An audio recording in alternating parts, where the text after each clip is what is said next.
everyone, and welcome to our Women's Month podcast. Today, we are talking to a wonderful young lady, and I'm going to ask her to introduce herself. So, good afternoon, Melanie. Please introduce yourself and share a little bit about the disability that you have, and your personal journey. Thank you so much, Elaine, for having me. Yes, I wish I could say I'm a young lady, but I am a grandmother.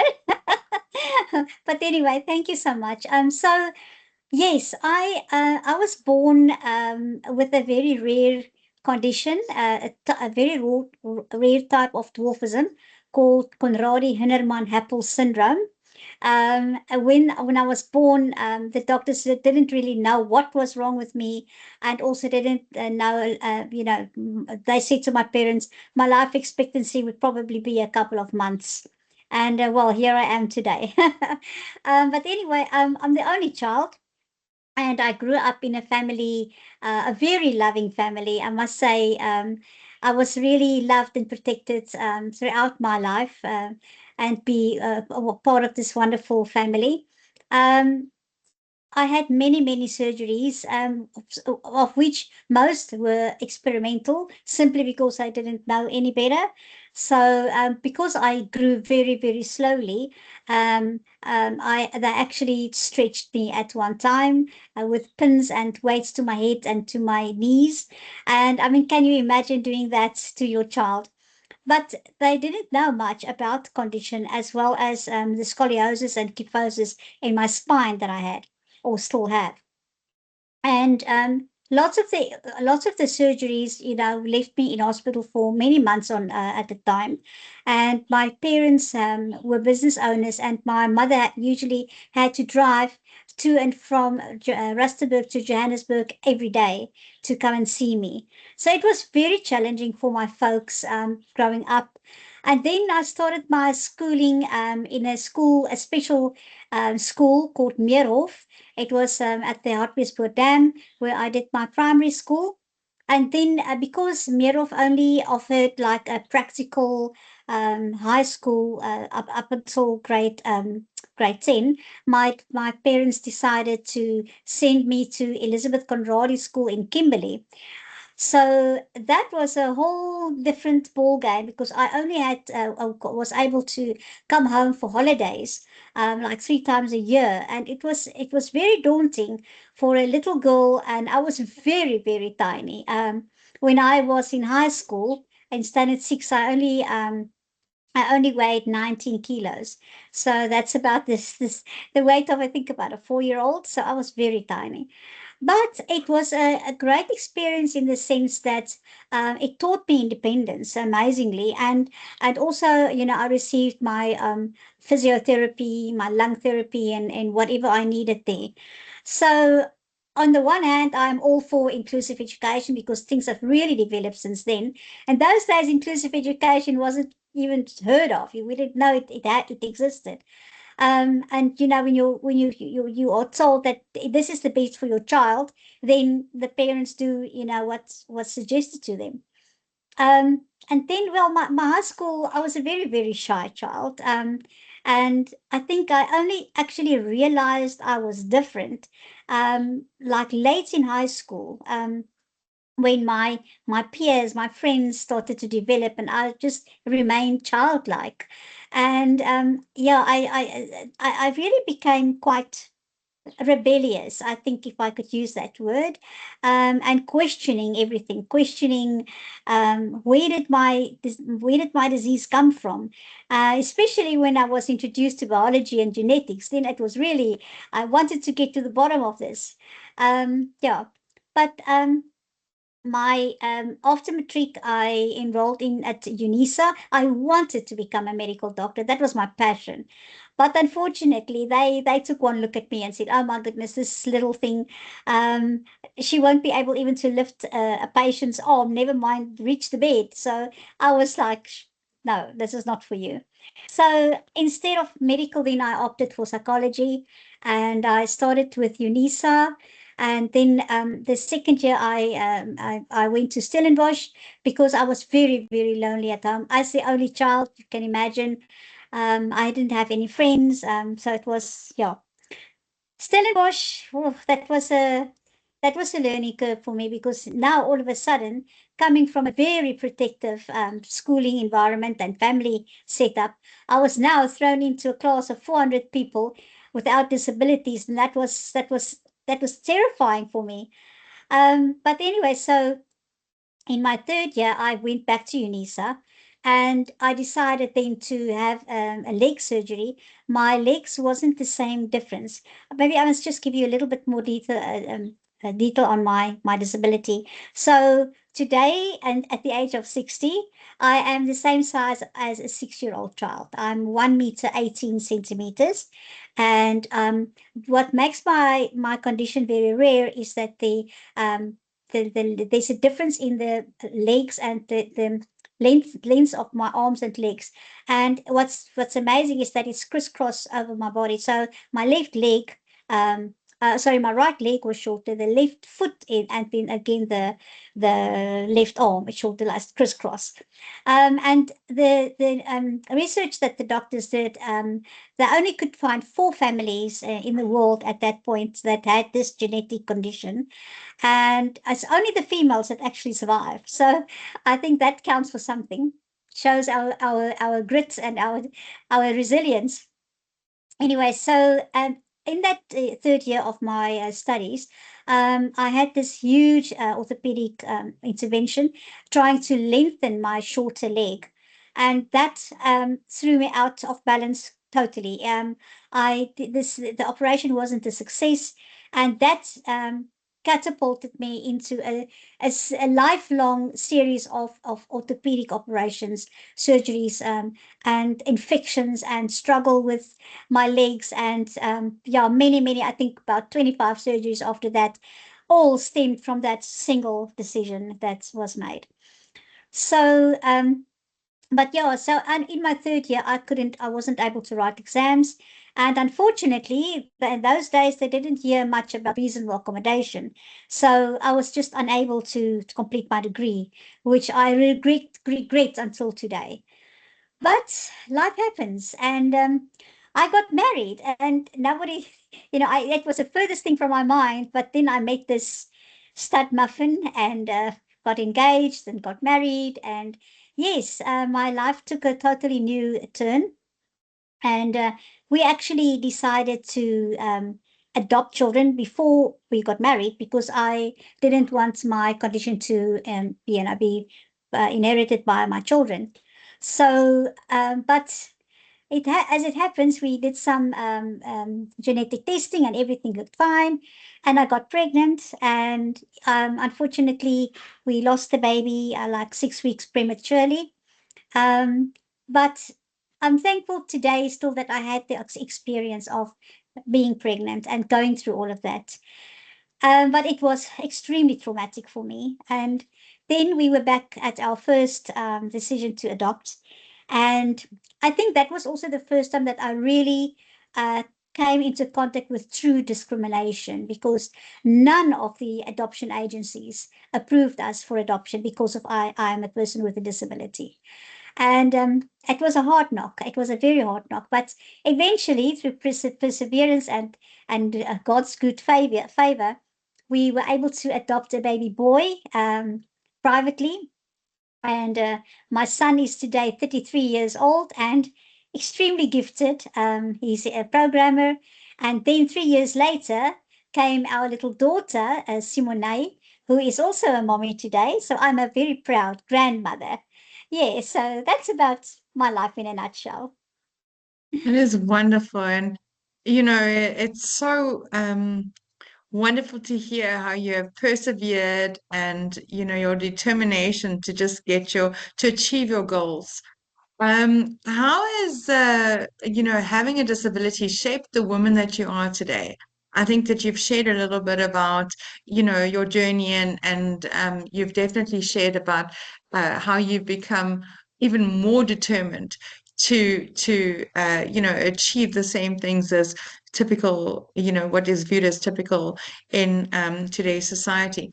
How would you say having a disability has shaped you to be the woman that you are, and the moments that you've struggled with, and but also uh, uh, have you had any struggles with acceptance or exclusion other than what you've already shared?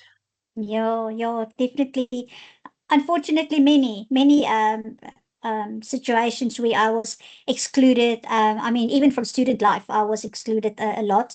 Um, and then on entering, well, first of all, in my personal lifestyle, um, acceptance only came for me later in life. I really struggled with self-acceptance, especially in the years where before I had children, because I always felt less than other women that were mothers. And I think that shift came for me with having my children. And I think for the first time I felt whole. I felt like this is my purpose. I love it, and this is what I was meant to be, like just a mom. And but even that brought its own set of difficulties. I mean, being small and not being able to carry your children when they grow up. It's little practical things like that. But it also taught me to create new ways of coping, new coping mechanisms, and ways of just getting through your day and regular things. I think also I'm a very headstrong person, and I think that helps a lot. And I think everything, and also my divorce, unfortunately, having a disability doesn't exclude you from heartache. It doesn't exclude you, it doesn't pamper you, that life doesn't happen to you as it would anybody else. So yes, we got divorced when my children were, my son was just entering high school, my daughter was still in primary school, and all of a sudden, not having worked before, like I was a stay-at-home mom, all of a sudden I just had to make a way to provide for my children. And what was very difficult is, I'm not finishing my degree. All of a sudden, I went for interviews, and on entry in that room, I was judged on my small frame and not my capabilities, my abilities. That was a hard one. Um, and then unfortunately, there were a couple of years that I again had many surgeries and I couldn't work. So only in 2018, I actually formally entered the disability space. And when I became the Secretariat of the South African Disability Alliance, and that position I still hold today. But, sorry. So, yes, what, I'm so sorry. I'm so sorry. Um, so I think how it shaped the woman that I am today is taught me perseverance, and it's not how many times you get slapped down, it's how many times you get up. Even if you feel like you cannot do it today, it's simply the mindset of dragging yourself up. I always say putting on your big girl panties and just take the next step. And I think willpower, that's what helped me, and a sense of humor, because sometimes you just have to laugh at things that are really so bad, and then you find yeah. And I think also faith has helped me a lot. Yeah. For those that are listening, I think, I must just share what a wonderful inspiration Melanie has been to me and so many others. And, she really is this fountain of knowledge regarding the rights of persons with disabilities. And her journey really has, while she shared only a little bit with us today, her journey really has, created this lady who is just a fireball of energy and fierce in fighting for the rights of persons with disabilities.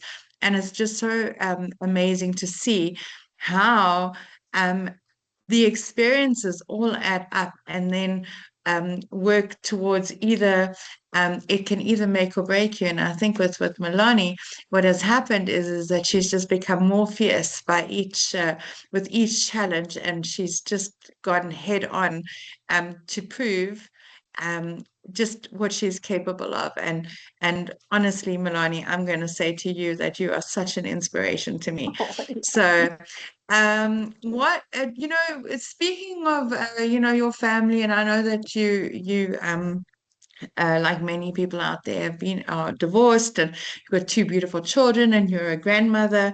How has your family and your network supported you? mm, What support have they given you through your journey mm. that so far? Yeah. Well, my parents, my father was the one that always threw me in the deep side. He was like, "There's no such thing as you cannot do something. You try and you try again." And my mom was the very overprotective one, So, but family support always there, always there. In later in life, friends to some extent, my broader family was very much there for me. um, I did not I did not receive that in my marriage, unfortunately. But yes, my children are there for me. Maybe to a lesser extent, but because for them I'm just mother. I'm just like anybody else. Why just do it? Like that. I don't think they really. And they have some knowledge and some understanding of my disability, but um, I think they are a little bit harder on me in that sense because, I've always just made a plan to get things done. And so now they expect it. But I do get older, But anyway, they've always been very, very supportive, and only their love has carried me so much. Yeah, So wonderful to hear, that a great support structure, support network, friends and family really does help to keep yeah, uplifting the individual. What absolutely. personal or professional achievements are you most proud of, in your journey? And then following on from that, what did it take to accomplish it? Okay. Well, when I joined SADA, I soon realized that there were no representation for persons of short stature like myself, and yeah, all the disabilities were represented. They had a voice, and there was nothing that I could identify with. So that prompted me to establish an NPO called Equal Citizens of Short Stature, and so now it was the greatest thing of getting people together that was also in the same idea that most of us are the only ones in our family that have dwarfism. So for them also it was a wow moment discovering that there was actually many others like them. And so now we also have an organization, we also have a voice, we also try to influence policy and give support where we can. So I think that's something I'm proud of. And then just my general advocacy work. And when the day when I realized that although I was born with my disability, I wasn't really self-advocating to that extent. And only when I started working formally in the disability sector, I realized that how I can use my disability to the advantage of myself and others with disabilities. And now there's no stopping me. I'm the one that talks a lot. But yeah, I'm very proud of being in the space that I am today. Absolutely, and you absolutely should be very proud because really the advocating that you do not only for persons of short stature but for all persons with disability is just phenomenal. And I think that also,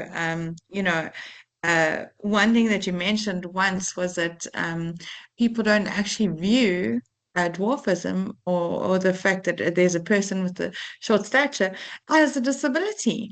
Um, Absolutely. what would you say to the general public out there? How could they become more aware, not treat you differently, but have more understanding of the Mm, challenges that you face in life? yeah.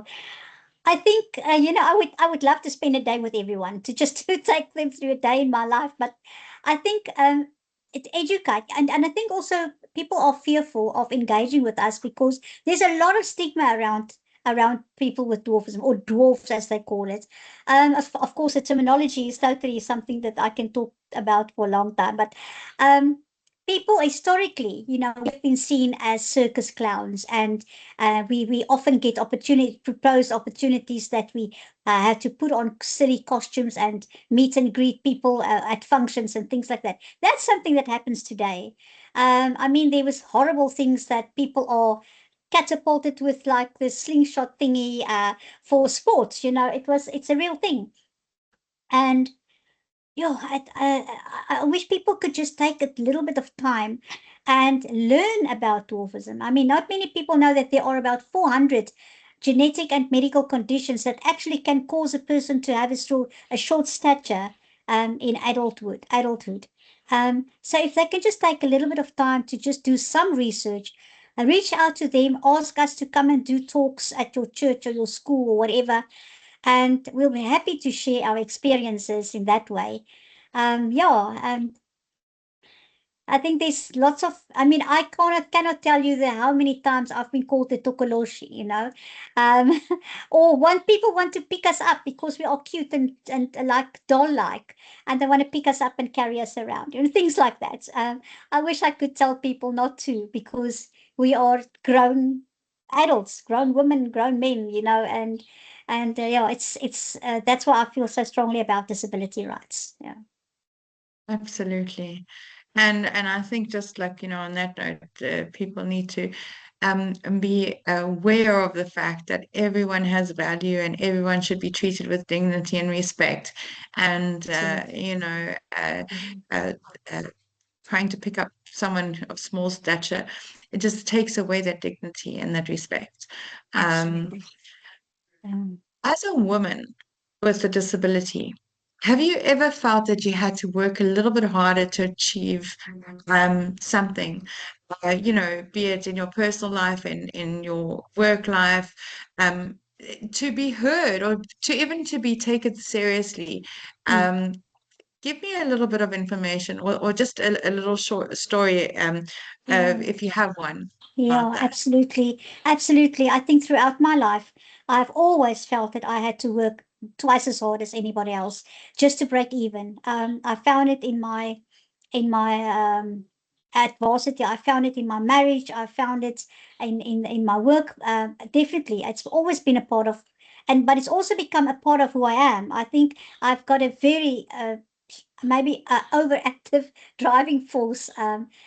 Because I don't want to fail. I think we've got this idea, and I think it's actually sometimes to your own detriment, that you sometimes even forget that you need accommodations too, and you tend to drive yourself even beyond the point of exhaustion, and just to prove yourself that you are as good as the next person.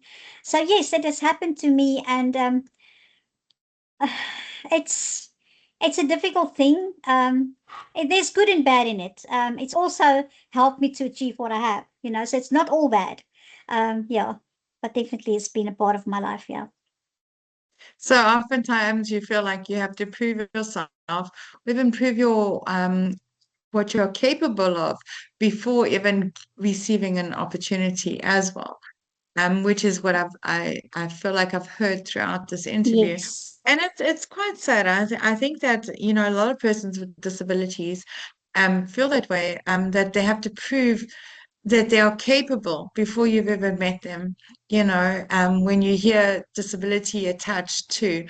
And Mm, one thing that we advocate strongly for is seeing the person, the individual, and not the label, and yeah. allowing each individual Mm, to show you, just like any other individual can, just absolutely. what they are capable of, Yeah. and without any judgments or preconceived ideas. Ideas. And I think for women, it's much harder to do.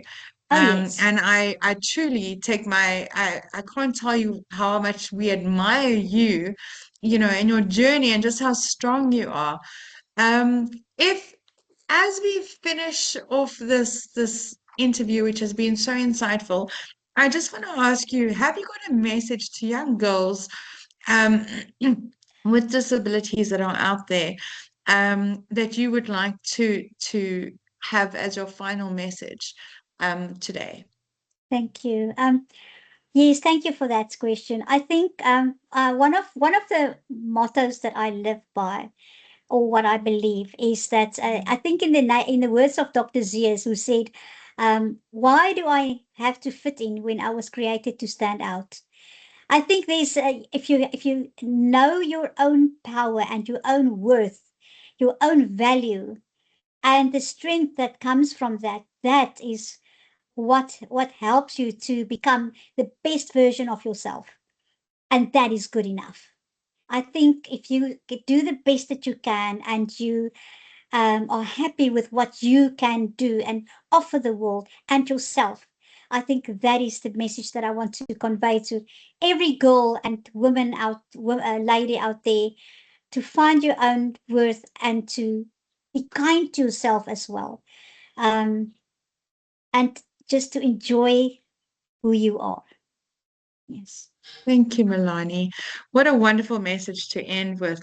Have some grace for yourself and just believe in yourself and just know that you are worthy. And so, Absolutely. all the young girls out there, if you're struggling today, take a little bit of words of wisdom from Melanie and know that you absolutely are worthy. You have so much potential and take each step take it step by step, day by day, and you will see just how far you will get. Thank you so much, Melanie, Absolutely.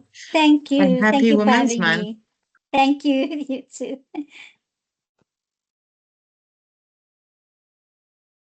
Stop. Okay.